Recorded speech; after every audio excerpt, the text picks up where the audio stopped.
वंदे मातरम विद्यार्थियों, एक बार फिर स्वागत है आपका एनसीईआरटी स्मार्ट नेटवर्क के यूट्यूब चैनल पर, जहां पर हम पढ़ रहे थे 10वीं कक्षा की विज्ञान के भौतिक विज्ञान से रिलेटेड टॉपिक्स, जिनमें हमारा चैप्टर चल रहा था विद्यार्थियों विद्युत धारा। और विद्युत धारा में लास्ट क्लास में हमने प्रतिरोध के बारे में पढ़ा, फिर प्रतिरोधकता के बारे में पढ़ा और फिर पढ़ा था प्रतिरोधों के संयोजन के बारे में, जिसमें हमने एक पार्ट श्रेणीकरण संयोजन पहले समझ लिया था।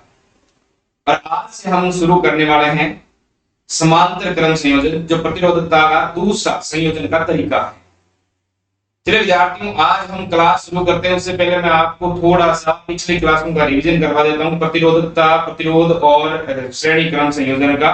फिर हम आज समांतरकरण शुरू करेंगे, क्योंकि ये टॉपिक भी उनसे रिलेटेड ही है, तो आपको वो पिछले वाले टॉपिक थोड़ी सी याद दिला देता हूं। वैसे आप सबको आते हैं, ये मुझे पक्की उम्मीद है। चलिए क्लास शुरू करते हैं। उससे पहले मोटिवेट हो जाते हैं। शिक्षा ऐसा वृक्ष है विद्यार्थियों, शिक्षा ऐसा वृक्ष है जो दिल में उगता है, दिमाग में पलता है और जुबान से फल देता है। तो ये चीज हमेशा ध्यान रखना कि शिक्षा बहुत महत्वपूर्ण है विद्यार्थियों, हमारे लिए, हमारे समाज के लिए, हमारे परिवार के लिए, हमारे देश के लिए, सब जगह अगर अपने आप को सफल साबित करना है तो शिक्षा बहुत जरूरी है, बहुत बहुत ही ज्यादा जरूरी है। चलिए मैं शुरू करता हूं थोड़े से रिवीजन के साथ आज की क्लास। देखिए विद्यार्थियों, हमने पहली एक क्लास में पढ़ा था प्रतिरोध के बारे में। प्रतिरोध के बारे में मैंने आपको बता दिया था कि जो प्रतिरोध है, प्रतिरोध वास्तव में धारा के मार्ग में बाधा हो कहते हैं। धारा के मार्ग में बाधा, मार्ग में बाधा। वैसे तो इसको अगर सिंपल भाषा में व्यवहारिक रूप से समझा जाए तो यूं कह सकते हैं कि आवेश प्रवाह के मार्ग में बाधा, क्योंकि आवेशों का प्रवाह ही तो धारा होती है। तो जब आवेश स्वतंत्र रूप से बहुत ज्यादा स्पीड से नहीं दे पाएंगे तो धारा की जो मात्रा है वो कम हो जाएगी, धारा भी कम हो जाएगी। इसलिए हम कह सकते हैं कि आवेशों के मार्ग में बाधा, और उसका ही अर्थ यहाँ है धारा के मार्ग में उत्पन्न बाधा। धारा के मार्ग में उत्पन्न बाधा का मतलब है कि जो धारा प्रवाहित हो रही है उस धारा को कई तरीकों से रोका जा रहा है, या तो उसे दूसरी ऊर्जा में कन्वर्ट करके वहां से उत्सर्जित कर दिया जा रहा है, तो वो धारा के मार्ग में बाधा होती है। प्रतिरोध से हम धारा को कंट्रोल भी करते हैं। तो विद्यार्थियों, जो प्रतिरोध है वो धारा के मार्ग में बाधा होती है, उसी को हम क्या कहते हैं? प्रतिरोध। इसको आर से लिखते हैं। इसका जो मात्रक है उसके बारे में विद्यार्थियों हमने पढ़ लिया था। मात्रक ओम होता है, जिसका सिंबल ये होता है। मात्रक ओम होता है, जिसका सिंबल ये होता है। इसके बारे में हमने पढ़ लिया। ये जो प्रतिरोध है, इस प्रतिरोध के जो संयोजन है वो दो प्रकार से। प्रतिरोधों के संयोजन कितने प्रकार से होते हैं? दो प्रकार से हमने पढ़ लिया था। एक तो होता है श्रेणीकरण संयोजन विद्यार्थी। कौन सा संयोजन? श्रेणीकरण। और एक होता है समांतरकरण, जिसके बारे में आज हम पढ़ने वाले। समांतर, या इसको बोल सकते हैं पार्श्वक्रम संयोजन, एक ही मतलब होता है। समांतरक्रम बोलो, या अगर आपकी किताब में पार्श्वक्रम लिखा हुआ जाए, आपके बोर्ड एग्जाम में पार्श्वक्रम लिखा हुआ जाए, इसका मतलब हमें समांतरक्रम को ही समझाना है, उसका ही मतलब होता है पार्श्व। तो विद्यार्थियों, हमारी कल बात चल रही थी कि हम बाजार गए थे। बाजार में एक दुकानदार के पास गए तो उसने कहा कि मेरे पास 4 ओम और 4 ओम, या ऐसे कह सकते हैं कि 4-4 ओम के बहुत सारे प्रतिरोध है उसके पास। 4-4 ओम के कितने प्रतिरोध है? बहुत सारे प्रतिरोध है।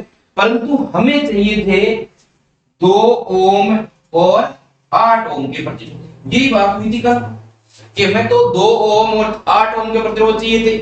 हमने दुकानदार से पूछा तो उसने कहा कि नहीं भाई, मेरे पास ना तो 2 ओम का है ना ही 8 ओम का है, मेरे पास तो 4-4 ओम के प्रतिरोध जितने चाहे ले जा सकता है, बड़े।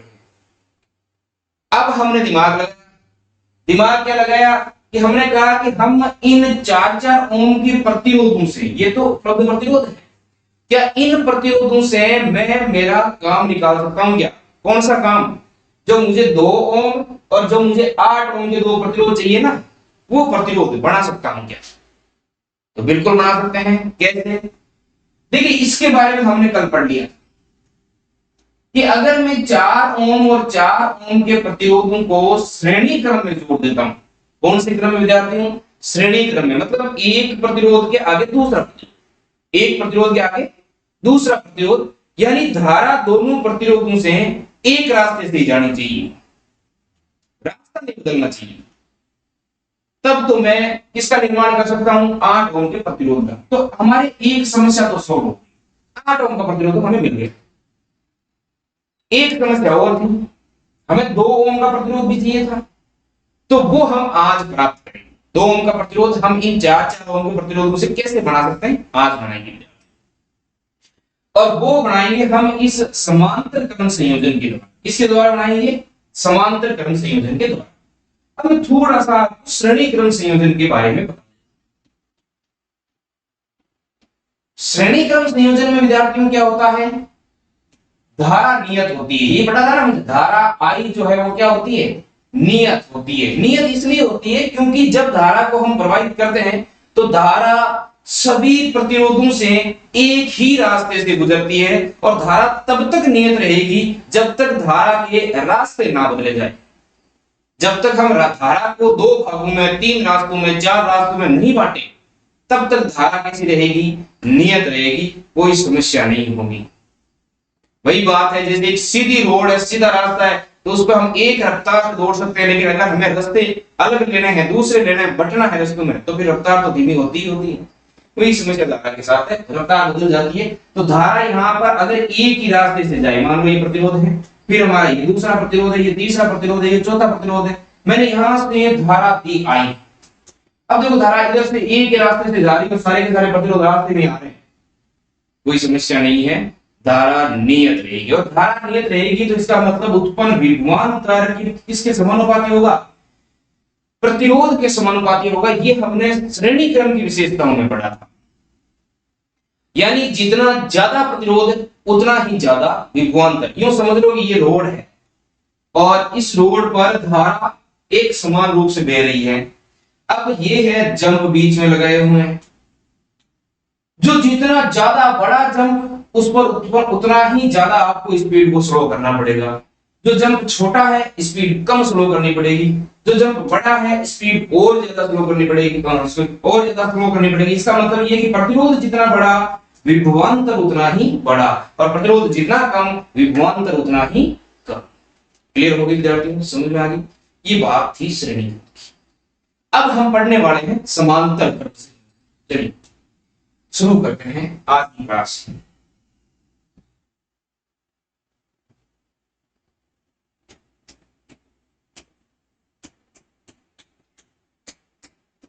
प्रतिरोधों का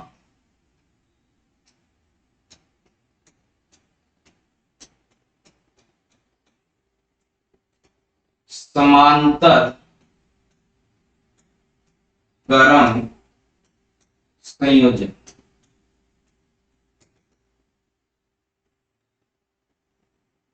पैरेलल कॉम्बिनेशन ऑफ रेजिस्टर्स, समांतर क्रम संयोजन किनका, प्रतिरोधों। देखिए कैसे होता है समांतर क्रम संयोजन में, हम सभी प्रतिरोधों के, सभी प्रतिरोध मतलब कितने ही प्रतिरोध, मान लो मैं यहां पर 3 प्रतिरोध ले लेता हूं। कितने प्रतिरोध ले लेता हूं, 3 प्रतिरोध। ये मेरे पास 3 प्रतिरोध। समांतर क्रम संयोजन में सभी प्रतिरोधों के प्रथम बिंदु, प्रथम जो सिरे हैं वो एक बिंदु पर, और सभी प्रतिरोधों के दूसरे सिरे एक बिंदु पर जुड़े होते हैं। चलिए जोड़ देते हैं। ये प्रथम बिंदु है इस प्रतिरोध का, ये इस प्रतिरोध का प्रथम बिंदु है, और ये इस प्रतिरोध का प्रथम बिंदु। एक बिंदु पर जोड़ दिया, बिंदु को नाम दे दिया मान लो ए। ये दूसरा प्रतिरोध, इस प्रतिरोध का दूसरा बिंदु, इस प्रतिरोध का ये दूसरा बिंदु, और इस प्रतिरोध का ये बड़ा दूसरा बिंदु, और इस बिंदु को नाम दे दिया मान लो बी। ये सभी जो है वो एक बिंदु पर जुड़े होते हैं, बिल्कुल जोड़ दिए। यहां पर प्रतिरोध को नाम दे दिया R1, R2, R3। यहां तक कोई समस्या नहीं होनी चाहिए। देखो समांतर क्रम, समांतर क्रम एक प्रतिरोध, दूसरा, तीसरा, चौथा, पांचवा।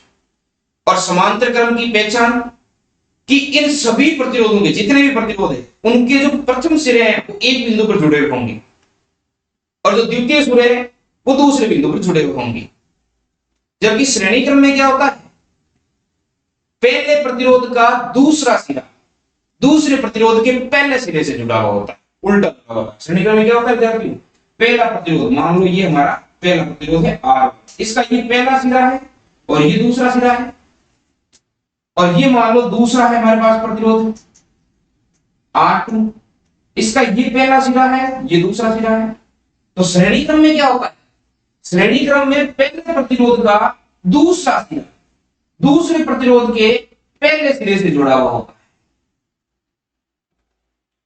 पहले प्रतिरोध का दूसरा सिरा दूसरे प्रतिरोध के पहले सिरे से जुड़ा हुआ हो तब तो कॉम्बिनेशन उन प्रतिरोधों का श्रेणी क्रम होगा। और अगर सभी प्रतिरोधों का पहला सिरा एक बिंदु पर और सभी प्रतिरोधों का दूसरा सिरा एक बिंदु पर जुड़ा हुआ हो तो कॉम्बिनेशन समांतर क्रम होगा। क्लियर हो जाना चाहिए। चलिए अब देखो, अब मैं इन सबको जोड़ देता हूं बैटरी से। क्या लगा दूं? बैटरी। क्या लगा देते हैं? ये बैटरी लगा दी, बैटरी लगा दी, स्विच भी लगा देते हैं, कुंजी जिसको हम कहते हैं, ये कुंजी लगा। बैटरी का प्लस सिरा और ऋण सिरा। बैटरी में धारा हमेशा प्लस से माइनस की ओर बहेगी और ये प्लस से माइनस की ओर धारा आई इधर से बहेगी। इन सब प्रतिरोधों से घूमती हुई इधर वापस आई धारा प्राप्त हो जाएगी। इन सब प्रतिरोधों में धारा कैसे बहेगी? हमने पढ़ा था कि अगर धारा नहीं बढ़ रही है, अगर धारा नहीं बढ़ रही है तो धारा एक समान रूप से सभी प्रतिरोधों पर आरोपित होगी। 4 बिंदु लिखवाए जा रहे हैं मैंने शुरू से, पिछली क्लास में, ध्यान से पढ़ो उसको।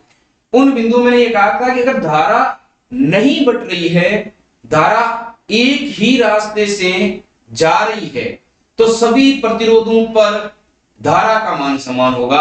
और अगर धारा बढ़ रही है, धारा अलग अलग रास्तों में बढ़ रही है, इसका मतलब धारा का मान अलग अलग प्रतिरोधों पर अलग अलग होगा। धारा नहीं बढ़ रही तो प्रतिरोधों पर धारा समान, धारा बढ़ रही तो धारा का मान भी अलग। सिंपल सी बात। अब देखो यहां से धारा आई, अब धारा बढ़ रही है। देखो एक तो इधर जा रही है, एक इस रास्ते से जाएगी और एक इस रास्ते से। बढ़ रही है नहीं बढ़ रही है? बढ़ रही है। बढ़ रही है इसका मतलब ये हो गया कितनी कितनी, हम नाम दे देते हैं इसको I1, इसको दे देते हैं I2 और इसको दे दिया I3।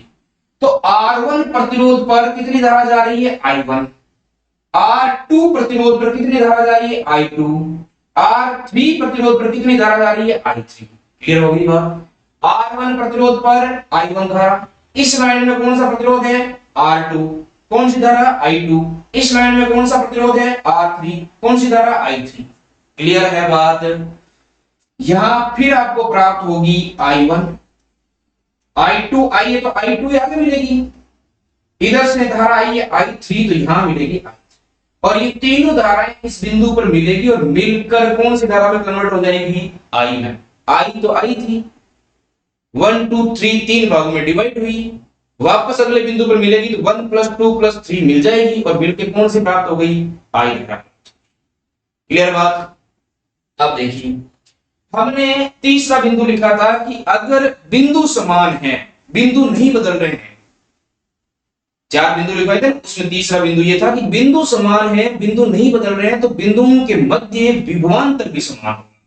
बिंदुओं के मध्य विभवांतर भी समान होगा, ये बात भी हमने वहां पढ़ी थी। और अगर बिंदु बदल रहे हैं तो बदले हुए बिंदुओं के मध्य विभवांतर भी बदलेगा।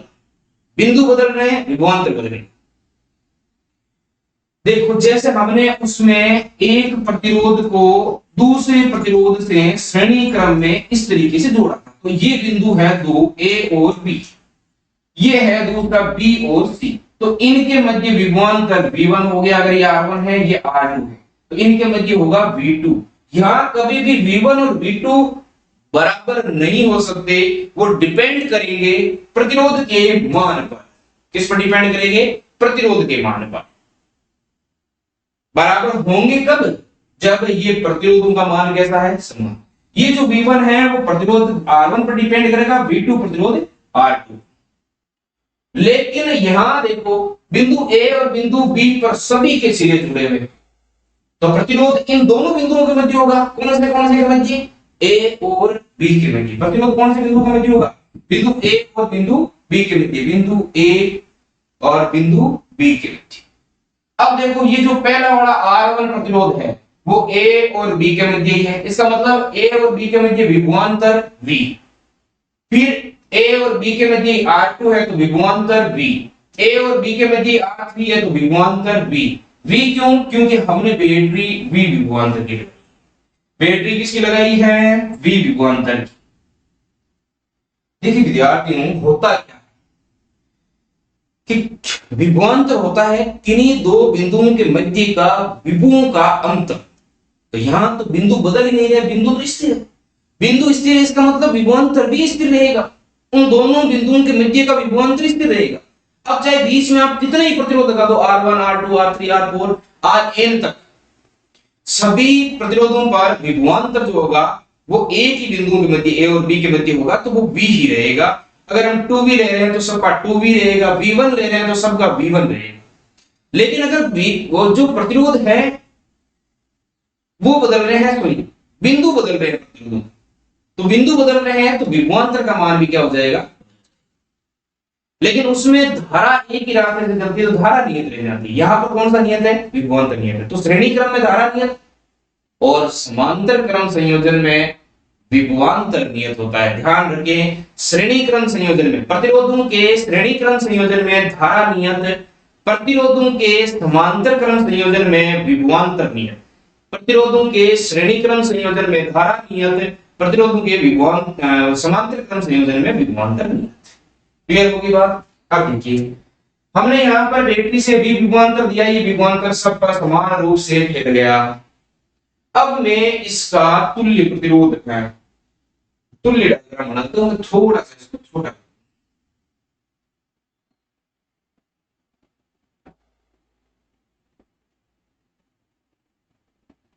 या आपने बना लिया होगा साथ का साथ, तो आप यहां अगर छोटा होने के पश्चात ना लीजिए तो अपनी कॉपी में देखने की कोशिश करें।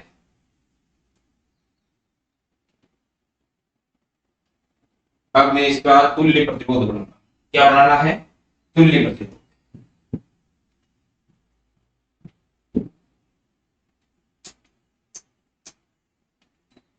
तुल्य प्रतिरोध, तुल्य प्रतिरोध का मतलब आप जानते हैं सभी प्रतिरोधों के समान मान का। तो मैं यहां बना देता हूं तुल्य प्रतिरोध और इसको जोड़ दिया हमने उसी बैटरी से, यहां लगा दी कुंजी और ये है के कुंजी, ये V विभवांतर उत्पन्न करने वाली बैटरी और तुल्य प्रतिरोध को हम लिख देते हैं R तुल्य। R तुल्य विभवांतर ये V है तो पूरा का पूरा इस पे ड्रॉप हो जाएगा, धारा इसमें I प्रवाहित हो रही है और I हमें वापस मिल जाती है। देखिए क्या हो गया, तुल्य प्रतिरोध बनाया R तुल्य, विभवांतर V है तो इस पर ड्रॉप भी हो जाएगा, ये V सारे ड्रॉप हो रहे हैं, यहाँ पर भी V ड्रॉप हो जाएगा क्योंकि बिंदु ये मान लेते हैं कोई दो, धारा जा रही है I जा रही है, यहां तक कोई समस्या नहीं होनी चाहिए, ये क्लियर हो जाएगा। अब देखिए हमने ओम के नियम पढ़ा था, उस ओम के नियम से हम इसका डेरिवेशन आगे सोल्व करते हैं। देखिए विद्यार्थी, ओम के नियम से, अब ओम का नियम हमें कहता है कि V बराबर होता है IR। V बराबर क्या होता है विद्यार्थियों? I। V बराबर IR होता है। यहाँ बदलाव किसमें आ रहा है? V तो नियत है, V में तो कोई बदलाव नहीं है, बदलाव किसमें आ रहा है? I में। तो हम इस डायग्राम से जानते हैं कि I जो है वो हो जाएगी आपकी I1 plus I2 plus I3। देखो तीन भागों में तो डिवाइड हो रही है I, धारा जो है यहां से धारा I1 R1 प्रतिरोध की तरफ जा रही है, I2 R2 प्रतिरोध की तरफ जा रही है, I3 R3 प्रतिरोध की तरफ जा रही है। उसमें बिंदु अलग अलग थे, उसके मध्य में विभवांतर अलग हो गया, V1 V2 V3। तो जो अलग है उसका एक मान निकालना है, अलग कितना है, क्या क्या हो रहा है। यहाँ पर अलग कौन है? विभवांतर तो सेम है V तो अलग कौन हो गया? I1 I2 I3, धारा हो गई, धारा का मान निकाल देते हैं। प्रतिरोधों का तो संयोजन है तो उनको छेड़ना ही नहीं, या तो विभवांतर निकालो या फिर क्या निकालनी है? धारा। उसमें विभवांतर निकाल दिया क्योंकि अलग अलग था, यहां धारा निकाल दी क्योंकि अलग अलग। इसको दे देता हूं मैं समीकरण 1। अब देखिए प्रथम प्रतिरोध पर प्रथम प्रतिरोध पर धारा का मान I1 का मान, तो यहां मैं लिख देता हूं प्रथम प्रतिरोध में धारा क्या हो जाएगी I1। देखो I यहां से निकाल सकते हैं, यहां से I बराबर क्या लिख सकते हैं अपन V अपॉन में R, ये लिख सकते हैं। ओम के नियम से I बराबर क्या लिख सकते हैं V अपॉन में R, क्योंकि V बराबर I R होता है, I निकालना तो R को इधर भेज दो और V अपॉन में क्या हो जाएगा R। यहां विद्यार्थी मैं निकाल सकता हूं I1 बराबर V तो सेम है, दे दो पहला वाला ये R1, इसमें कौन सी धारा आ रही है I1, इसमें R1 I1 R1 प्रतिरोध में धारा I1 है, R1 प्रतिरोध में कितना विभवांतर V विभवांतर, कितना विभवांतर V, तो विभवांतर V प्रतिरोध R1, प्रतिरोध R1, समीकरण 2 नाम, समीकरण 2 क्लियर। फिर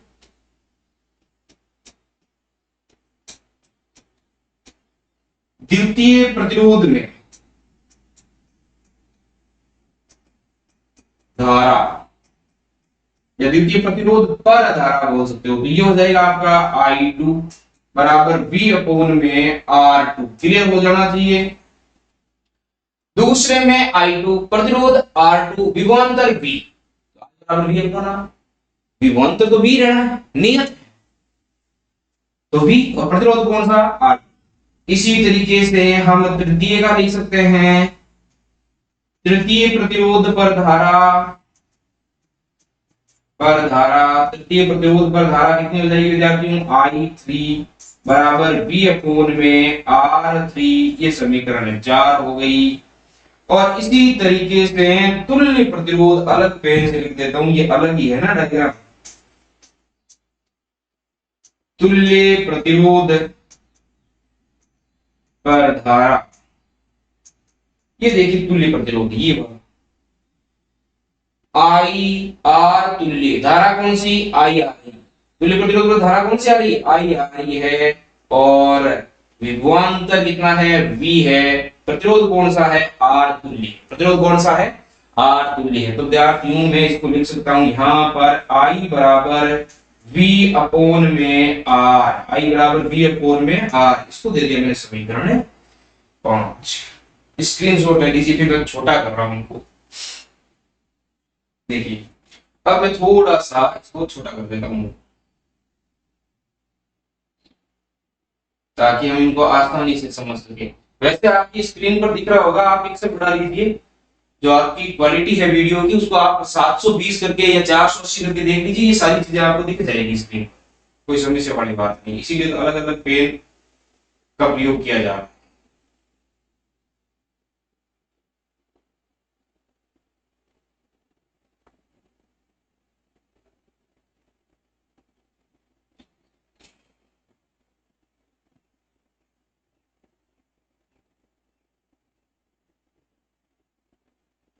अरे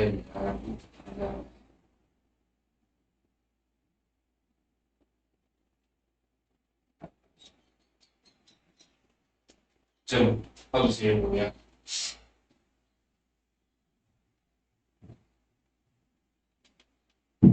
चेंज कर लेता हूं पेन यहां से आगे। देखो समीकरण 1, समीकरण 2, समीकरण 3, समीकरण 4, समीकरण 5। तो समीकरण 1 में I1 I2 I3 है, I1 का मान 2 से, I2 का मान 3 से, I3 का मान समीकरण 4 से।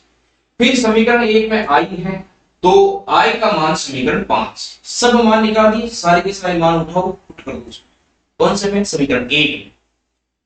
तो समीकरण 2, 3, 4 व 5 से मान समीकरण 1 में रखने, समीकरण 1 में रखने, चलिए रखते हैं। देखो समीकरण 1 में, समीकरण 1 जो हमारी है वो I1 plus I2 plus I3, समीकरण 1 है I बराबर I1 plus I2 plus I3। I का मान यहाँ पर है V अपॉन में R, समीकरण 5 से I का मान V अपॉन में R। समीकरण 2 से b अपोन में r1, समीकरण 3 से b अपोन में r2 और समीकरण 4 से b अपोन में r3। देखिए सब में से हम b कॉमन ले सकते हैं बच्चों। यहां हमने b कॉमन ले लिया तो ये बचेगा हमारे पास 1 upon r1 plus 1 upon r2 plus 1 upon r3। ऐसा इसलिए हुआ बेटे क्योंकि हमने b और b सब से बाहर ले लिया, क्योंकि ये सब के घरों में रह रहा था। इसको बाहर निकाल दिया, अलग बाहर निकाल के इस v की सहायता से मरवा दिया, मार दिए एक दूसरे को। फिर यहाँ कौन बचा r, यहाँ हो गया हमारे पास r1 plus r2 plus r3। यही रिजल्ट है r तुल्य प्रतिरोध का। ये जो r है ना, ये बेटा तुल्य प्रतिरोध है। r तुल्य बराबर r1 plus r2 plus r3 r4 r6 rn तक सभी प्रतिरोधों के लिए इस तरीके का रिजल्ट हमें प्राप्त होगा। तो ये है समांतर क्रम संयोजन, प्रतिरोधों का समांतर क्रम संयोजन का रिजल्ट, प्रतिरोधों का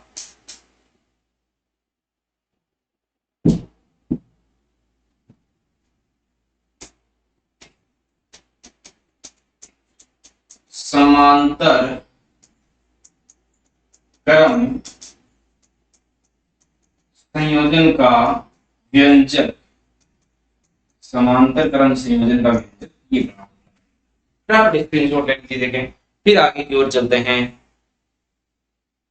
यहां तक क्लियर हो जाना चाहिए, बहुत इजी है, कोई भी समस्या वाली बात नहीं है। यहां हमें ये ध्यान रखना है नियत कौन रहता है, विभवांतर। किसमें, प्रतिरोधों के समांतर क्रम संयोजन में। और श्रेणी क्रम में नियत कौन रहता है, धारा। इसमें प्रतिरोधों के श्रेणी क्रम संयोजन में। तो ये रिजल्ट आपको याद रहेगा। आगे चलता हूं, देखो हमने 3 प्रतिरोधों के लिए निकाल लिया, अब मैं निकाल लेता हूं n प्रतिरोधों के लिए। n प्रतिरोधों के लिए कौन से क्रम में, समांतर क्रम संयोजन। क्या हो जाएगा विद्यार्थियों, 1 अपोन r तुल्य। n हो चाहे x हो, कुछ भी हो, सबको जोड़ते जाओ। 1 upon r1, 1 upon r2, 1 upon r3 और कहां तक चलोगे, n तक चलेंगे गुरुजी। तो ये लो n तक हो गया। n प्रतिरोध है तो n तक, ये यहां तो कोई समस्या नहीं है, क्लियर होगी बात। चलिए अब कहां चलना है, उस दुकानदार के पास जो कह रहा था ना 4 ओम प्रतिरोध ले जाना तो ले जा, और हमें चाहिए तो 2 और 8 का सॉल्यूशन हमने कल कर दिया। आज कौन सा निकालना था, 2 ओम। किससे, उन्हीं 4 ओम से। देखो ये क्वेश्चन ही है वैसे तो। उसके पास प्रतिरोध थे 2, कितने ओम के, 4 ओम। 2 तो नहीं थे, 2 हम लेके आए।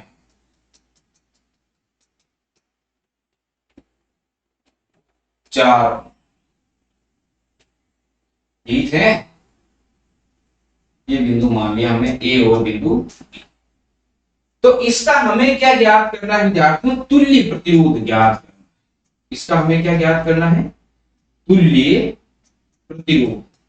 तो तुल्य प्रतिरोध तो हम जानते हैं क्या होगा। तुल्य प्रतिरोध हम जानते हैं कि इन दोनों को कंबाइन करके हम इस तरीके से लिख देंगे, ये बिंदु ए और ये बिंदु बी। ये हो गया आपका आर तुल्य। लेकिन इस आर तुल्य का मान कितना होगा वो हमें निकालना है। और मान विद्यार्थियों देखो हमने ऐसे पढ़ा था, हम ये मान लेते हैं कि ये हमारा R1 है और ये भी मान लेते हैं कि ये हमारा R2।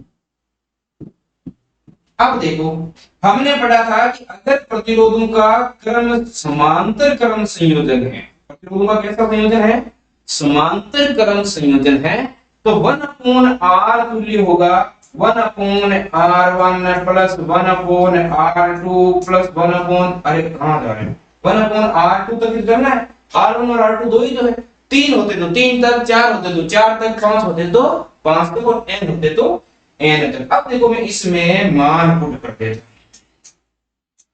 तो 1 अपोन R तुल्य हो जाएगा आपका 1 अपोन 4। मान कितना है, 4 दिया। R2 का मान भी कितना है, 4, फिर रख दो 4, तो ये हो गया हमारे पास 4, तो एलसीएम यहाँ 1 + 1 यानी हम कह देंगे 2/4। ये तो आप वहां से समझते हो। और इसको काटेंगे तो ये हो जाएगा 1/2। देखो सर हमें तो 2 ओम का प्रतिरोध चाहिए था, हमें तो यहाँ पर आधे ओम का मिल गया, आधे ओम का नहीं मिला बेटे। यहाँ पर आप गलती करोगे, ये विशेष तौर पर ध्यान रखना, जो सबसे ज्यादा गलती होती है वो यही होती है। देखो मैं इसको अलग पेन से लिख रहा हूं, आप ध्यान से देखना इस चीज को। क्या है, हमने निकाला 1/r तुल्य का मान, तो यहां सॉल्व कर दो, यहां जगह नहीं, इसलिए क्या छोटा कर दूं, थोड़ा सा छोटा ही कर देता हूं।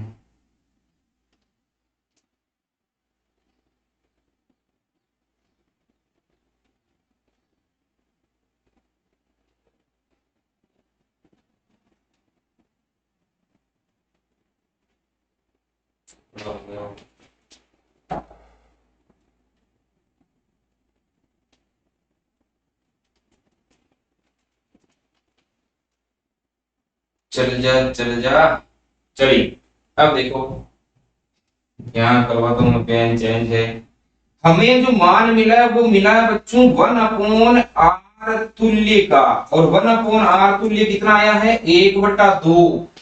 तो ये 1/2 नहीं है आंसर, आंसर अब आएगा। देखो हम 1/r तुल्य 1/2 के बराबर है, तो r तुल्य किसके बराबर है, या तो आप r तुल्य को 1 से गुणा कर दो, 2 से इसको गुणा कर दो, या जहां है वहीं उल्टे कर दो। तो क्या हो जाएगा, r तुल्य बटा 1 आएगा, कोई वीडियो नहीं है कि ये उल्टा करेंगे, इसको उल्टा कर दिया आपने, r तुल्य बटा 1, एक की कोई वैल्यू नहीं तो लिखो, चाहिए लिखो, इसको उल्टा कर दो 2/1, तो यहां हो जाएगा 2/1, एक फिर लिखो ना लिखो।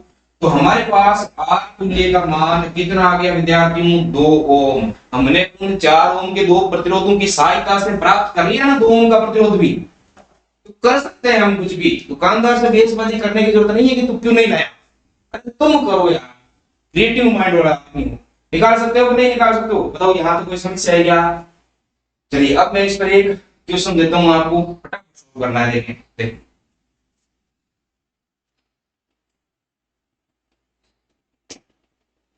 क्वेश्चन है, ये एक प्रतिरोध है, ये दूसरा प्रतिरोध है, ये तीसरा प्रतिरोध, और इन तीनों प्रतिरोधों को देखो, यहाँ 3 भी आ सकते हैं, 4 भी आ सकते हैं, 5 भी आ सकते हैं, कुछ भी आ सकते हैं, ध्यान रखें, आना चाहिए 100। यहां हमने एक बैटरी लगा रखी है 12 वोल्ट की, कितने वोल्ट की, 12। और यहां हमने प्रतिरोध R1, इसका मान है 1 ओम, प्रतिरोध R2 इसका मान है 2 ओम, प्रतिरोध R3 इसका मान है 3। मान लो ऐसे प्रतिरोध, धारा I बह रही है, यहां धारा बहेगी I1 I2। देखो क्वेश्चन को ध्यान से समझना, सारी चीजें क्लियर हो जाएगी। यहाँ वापस धारा कौन सी आ जानी है, I। यहाँ प्लस बैटरी का टर्मिनल और माइनस, प्लस से धारा निकली है माइनस में वापस घुस गई, क्लियर, यहाँ तो कोई समस्या नहीं। अब देखो सबसे पहले तो हमें प्रतिरोध निकाल दिया, यहां से हम निकालने वाले क्या, निकालने वाले तो सर बाद में है, पहले तो ये बताओ कि विभवांतर कितना कितना होगा। अरे तो अभी थोड़ी देर पहले तो पढ़ा था कि समांतर क्रम संयोजन में विभवांतर नियत होता है। यहाँ V है तो इनका VV हो जाएगा, 2V है तो 2V हो जाएगा, V1 है तो V1 V1 हो जाएगा। ये तो मैंने बताया, क्योंकि समांतर क्रम संयोजन है, सभी एक पहले सिरे एक बिंदु पर दूसरे सिरे एक बिंदु पर जुड़ रहे हैं, बिंदु तो 2 ही हैं और बिंदु नहीं बदल रहे हैं तो विभवांतर नहीं बदलेगा। तो यहाँ पर विभवांतर 12 वोल्ट, यहाँ पर विभवांतर 12 वोल्ट, और यहाँ पर भी विभवांतर कितना हो गया, 12। अब तो गुरु जी निकालनी क्या है, धारा निकालनी है बेटे। क्या निकालनी है, धारा। पहले तो ये धारा निकालनी है आपको I, फिर I1 I2 I3 तीनों धाराएं निकालनी। तो यहां हमें ज्ञात क्या क्या करना है, मैं इधर लिख देता हूं। देखो I भी आपको ज्ञात करनी है, I1 I2 I3 ये भी आपको ज्ञात करनी है। ठीक है, ये एंड लगाया मैंने, ये भी आपको क्या करनी है, ज्ञात करनी है। और सबसे पहली बात, आपको आर तुल्य भी ज्ञात करना है। ये तीनों ही चीजें निकालनी है, सारे कंसेप्ट क्लियर हो जाएंगे इसमें। देखो कैसे निकालेंगे। तो पहले तो मैं आर तुल्य निकाल लेता हूं। क्या निकाल दूं? आर तुल्य निकालो। निकालते हमने पढ़ा था 1/r तुल्य बराबर हो जाएगा समांतर क्रम संयोजन के लिए 1/r1 r1 कितना 1 प्लस 1/r2 r2 कितना 1/2 प्लस 1/r3 कितना 1/3। देखो R1 1 ओम, R2 2 ओम, R3 3 ओम, तो 1/1 1/2 1/3। क्लियर? चलिए फिर R तुल्य बराबर हो जाएगा आपका 1 प्लस, इनका एलसीएम ले लेते हैं पूरे। एलसीएम तो आप जानते हो कितना है, 6 आ जाएगा, कोई समझ से बड़ी बात नहीं है। यहाँ हो जाएगा 1 प्लस 3 प्लस 2, यानी कितना हो गया 6/6। ये हो गया, सही बात है। फिर 2 का भाग इसमें, 1 का भाग इसमें, 6 बार भी तो 6 आएगा ना। 2 का भाग इसमें 3 बार, 3 को 1 से गुणा किया, 1 का भाग 6 बार, 6 को 1 से गुणा कर लिया। ठीक है, यहाँ तक क्लियर है। 6 बटा ये हो जाएगा आपका 6 3 और 5 11/6। और इसको हम आर तुल्य निकालेंगे। क्या निकालेंगे? आर तुल्य, तो ये हो जाएगा 6/11 को 6/11। यहां तक समस्या नहीं होनी चाहिए, क्लियर हो जाना चाहिए। फटाफट स्क्रीनशॉट ले लीजिए। ले लिया? देखो एक बार वापस समझा देता हूं, ध्यान से समझना। हमें निकालना है आर तुल्य। तो आर तुल्य 1/r1, ये 1/r1, 1/r2, r2 ये 2 ओम, r3 ये 3 ओम। यहां तो कोई समस्या नहीं, क्लियर होगी बात। अब देखिए होना क्या है, आर तुल्य निकालना है सर, तो ये आर तुल्य हो गया। आर तुल्य कैसे? इन तीनों का हम ऐसे पे ले लेते हैं। ऐसे पे कितना आया? 6। कितना आ गया? 6। तो 1 का भाग 6 में 6 बार, 6 को 1 से गुणा कर दिया। 2 का भाग 6 में 3 बार, 3 को 1 से गुणा कर दिया, तो 3 और 3 को फिर देंगे 6 3 9 2 11/6। आर तुल्य निकालना, तो इसको क्या कर देंगे, उल्टा कर देंगे 6/11। यहां तक क्लियर है। अब देखो इधर आ जाएंगे हम,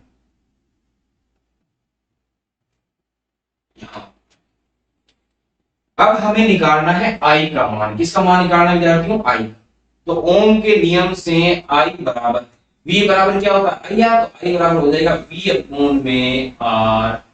V का मान आपको दे रखा है 12 वोल्ट, अपॉन में R तुल्य हमने निकाल दिया 6/11। तो बट्टा 11 है तो वो आ जाएंगे ऊपर गुणा में, यहां लिख दूं गुणा। 6 से ये 2 बार कटेगा, कितना आ गया? 22 एम्पियर। कितनी धारा आ गई विद्यार्थियों? 22 एम्पियर। तो जो तुल्य प्रतिरोध है उसमें प्रवाहित धारा का मान कितना आ गया? 22 एम्पियर। अब मैं निकालता हूं I1। देखो I1 बराबर हो जाएगा V अपॉन में R1। V का मान कितना? 12 वोल्ट। R1 कितना? 1। R1 ये बड़ा, और R1 का मान कितना है? 1। V कितना है? 12 वोल्ट। तो आपके पास धारा आ गई 12 एम्पियर। धारा कितनी आ गई? 12 एम्पियर। फिर चलिए मैं निकालता हूं I2। ये हो जाएगा V अपॉन में R2। ये तो हमने पढ़ लिया था। I2 V अपॉन में R2। यहां पर V कितना? 12, R2 कितना? R2 2 ओम। तो इसको सोल्व करेंगे तो आ गया कितना? 6। कोई समस्या नहीं है यहां तक। फिर चलिए I3 V अपॉन में R3। V कितना? 12, R3 कितना? R3 का मान है 3 ओम। तो इसको काट देंगे तो 12/3 हो जाएगा आपका 4 एम्पियर। देखो हमने पढ़ा था, जो हमें ये रिजल्ट पढ़ रहे थे, तो हमने देखो यहाँ पर I का मान निकाल दिया, I1 I2 I3 निकाल दिया, R2 निकाल दिया। हमने पढ़ा था कि समांतर क्रम संयोजन में धाराएं बढ़ती है तो प्रतिरोधों पर धाराओं का मान अलग अलग होता है। समस्या क्लियर हो गई यहाँ तक। लेकिन जितनी धारा जाती है अंदर उतनी ही धारा वापस आती है, I बराबर I1 plus I2 plus I3 होती है। देखो यहाँ होती है कि नहीं होती है, वेरीफाई कर लेते हैं क्वेश्चन को। देखो I बराबर क्या होना चाहिए? I1 plus I2 plus I3। ये तो हमने पढ़ा था, ये तो डेरिवेशन ही किया था। तो देखिए I बराबर कितना है? 22 एम्पियर। बराबर कितना है 12, I2 6 एम्पियर और I3 4 एम्पियर। जोड़ो देखें, ये तो है 22 एम्पियर, ये हो गया 12 और 18 और 4 22 एम्पियर। अरे हो रही है नहीं हो रही है? बिल्कुल हो रही है। तो क्वेश्चन का कंसेप्ट समझ में आ जाना चाहिए। क्वेश्चन आप बहुत इजी से तो सॉल्व कर लोगे। यहां तो क्लियर है। अब विशेष बात इसमें क्या क्या है? मुख्य बिंदु,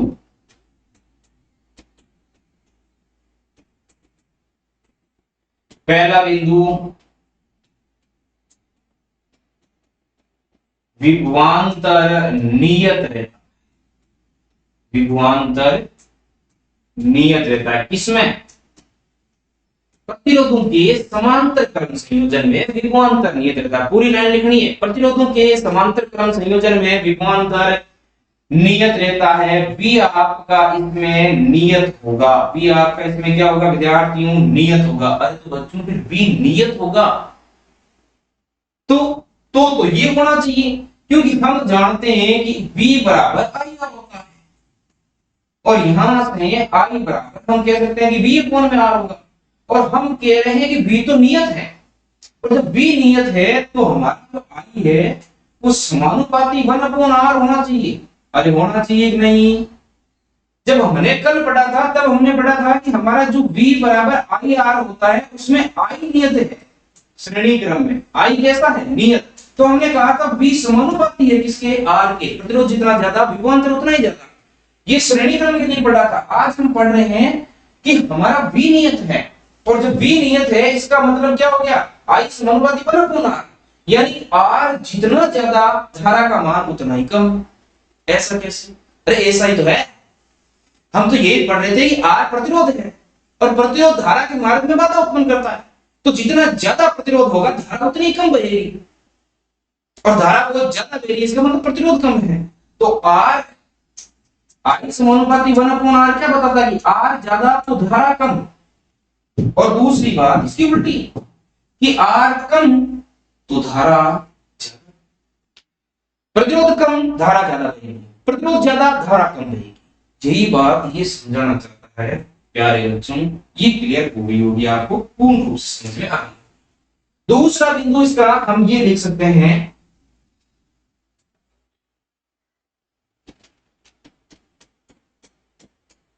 प्रतिरोधों के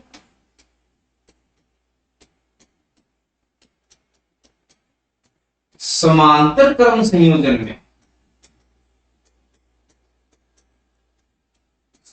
में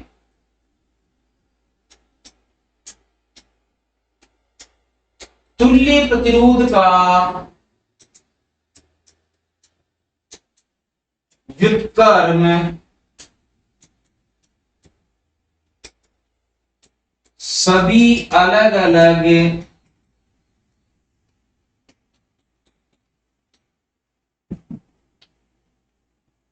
प्रतिरोधों के व्युत्क्रम के योग के बराबर होता है। बिल्कुल यही तो बात हम पढ़ रहे थे इतनी देर, यही तो बात हमने निकाली है कि जो तुल्य प्रतिरोध है उसका व्युत्क्रम, व्युत्क्रम का मतलब उसका उल्टा, तुल्य प्रतिरोध का व्युत्क्रम मतलब उसका उल्टा बराबर होगा किसके? सभी प्रतिरोधों के व्युत्क्रम के। पहला प्रतिरोध का व्युत्क्रम, दूसरे प्रतिरोध का व्युत्क्रम, इसी तरीके से n प्रतिरोधों का व्युत्क्रम इन सभी प्रतिरोधों के व्युत्क्रम के योग के बराबर होता है। क्लियर हो गई बात? तो ये था विद्यार्थियों हमारी समांतर क्रम संयोजन। अगली कक्षा में हम श्रेणी और समांतर क्रम से रिलेटेड जो जटिल समस्याएं होती है उनको सोल्व करेंगे, जो न्यूमेरिकल क्वेश्चंस होते हैं उनको सोल्व करेंगे। तो तैयार होकर आइए, दोनों क्लासेस ढंग से पढ़िए ताकि न्यूमेरिकल्स फटाफट कर सके। धन्यवाद।